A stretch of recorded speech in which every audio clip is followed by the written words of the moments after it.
between the chalk. For a while, Texas and Oklahoma had not been competing for national championships. One would be up, the other would be down. And then you have the 90s where both teams are falling on hard times. You can't find either one of them around very high in the polls. You're not talking about national championships. So it went through a time where it did not have as much national prominence, but one thing it did have is it still had the emotion of what took place in the Cotton Bowl at Fair Park during the Texas State Fair. The 90s, being from Oklahoma as an OU student, we don't want to talk about the 90s. The 90s didn't exist in Oklahoma football history. That was the worst decade of Oklahoma football history ever, ever. And for the years of the Big Eight, first Big Seven, then Big Eight, and then the Southwest Conference, it was like two warring nations that came together on one day and fought each other as hard as they could, and then they went away. When we were in the Southwest Conference playing in the OU game, you went up there, it was a big game, it was a rivalry that it was a physical game, but a loss did not mean the end of your season. When the Big 12 came in, and particularly the Big 12 South, it became a conference game, and so the dynamic of the game changed completely, because if you lost that game, you were fighting an uphill battle to win the South Division. Now, with the formation of the Big 12, especially where it is today, you lose that game, you're scrambling because you don't even get a chance to play in the Big 12 championship game now. And that really is, I think, how this game has evolved over the years into the, I would, if it's hard to say, even more intense of a rivalry, because now these players are fighting for their postseason lives. We own Dallas one weekend a year. It's an Oklahoma stop on I-35. Boomer Sooner.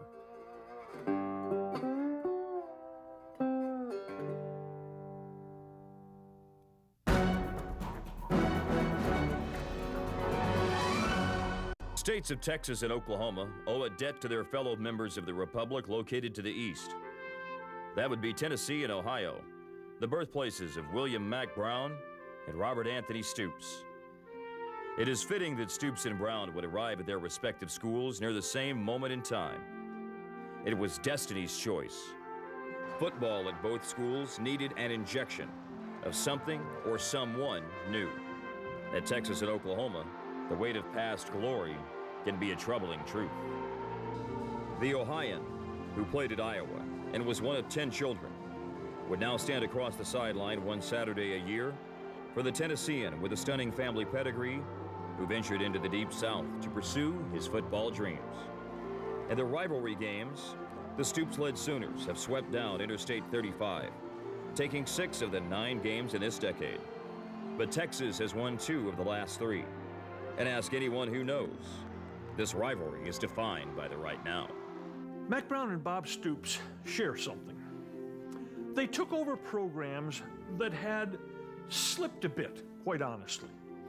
OU had, after the Switzer era, sort of wandered a little bit. Stoops brought that institution back on an annual basis to national championship level. Texas was also looking to get back to that level. We're not talking about programs that had fallen apart, mind you. We're talking about longtime programs to whom 7 or 8 wins is a bad season. We only won 7 or 8 games. What, are you kidding me? Texas makes the decision to hire Mack Brown. A year later, Oklahoma brings in the Florida defensive coordinator, Bob Stoops, and the total history of the Big 12 of those 2 schools and of college football has been the same since then. Both of them had tremendous careers when they first started. First year Mack was at Texas. Ricky Williams won the Heisman. Texas went on to a very, very good year there. Bob Stoops' first season at Oklahoma was very effective. John Blake, as I said, had recruited some great players, and Oklahoma had a really wonderful year in 2000. They went on and won a national championship. Mack knew, even though he's from North Carolina, Mack knew about the intensity of this rivalry because he was the offensive coordinator at Oklahoma under Barry Switzer. Oh yeah, he was there in Oklahoma as well. So he knew about the rivalry, and he also knew that Texas had the most talent in the nation for football.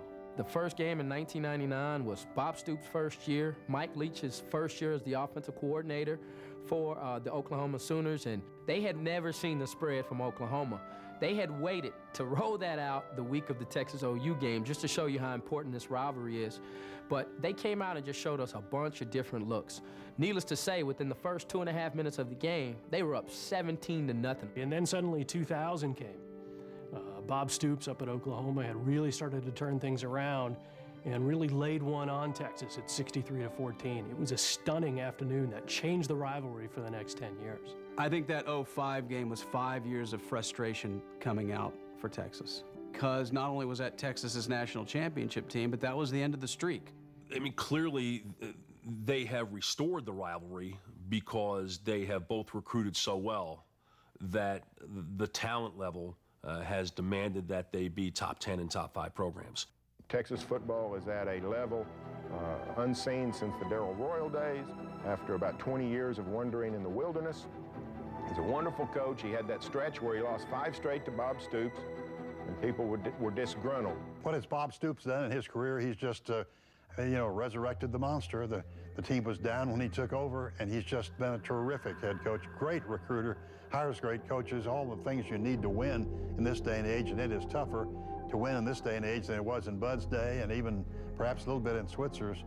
To watch how Stoops really has had the upper hand for years in that game, has done really well, and Mack Brown has kind of tried to find a way to win the game. All of a sudden, the tides changed a little bit, and Mack Brown's starting to play, or get his team to play better in that game than OU, and has had a better record over the past few years. But that's kind of the way this game seems to go. It kind of ebbs and flows back and forth between Texas on top or OU on top. The two dynamics there of two guys who will, I think, go down as two of the great coaches in college football history at the same time coaching against each other has really, ramped this rivalry up to the next level. These coaches are just incredible coaches, but they share that one fact that each in his own way at his institution took a program and brought it back up to the very highest level of college football. You look now at the preseason polls in years in college football. You look at the 09 season, for instance, the top 5 in the country, both of them are there. That is not unusual. Texas and Oklahoma, under Brown and Stoops, have shared a rise back to prominence, and it's made this game even more of a glitter game, a central game on a college football level. Mack Brown, University of Texas, wins 129, conference championships won, national championships won. Recruits: Cedric Benson, Vince Young, Colt McCoy.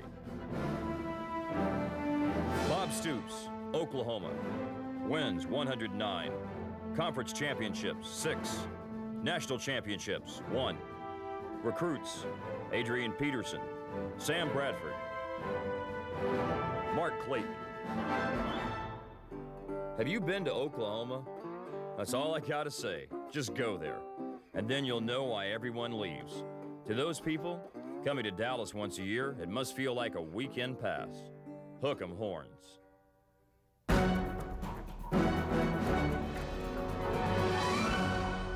Anyone predict the future of the Red River rivalry? No one could say, but we can look at the past for guidance. Both institutions are vibrant, growing, and thriving, and the game is more popular than ever. There may never be good relations between the fans, but the players share real respect. It is fall. It is the State Fair of Texas, and on some Saturday in October, it's a tale of 2 cities, 2 states, and a single game that connects them and divides them. Nowhere is it bigger than Texas and Oklahoma.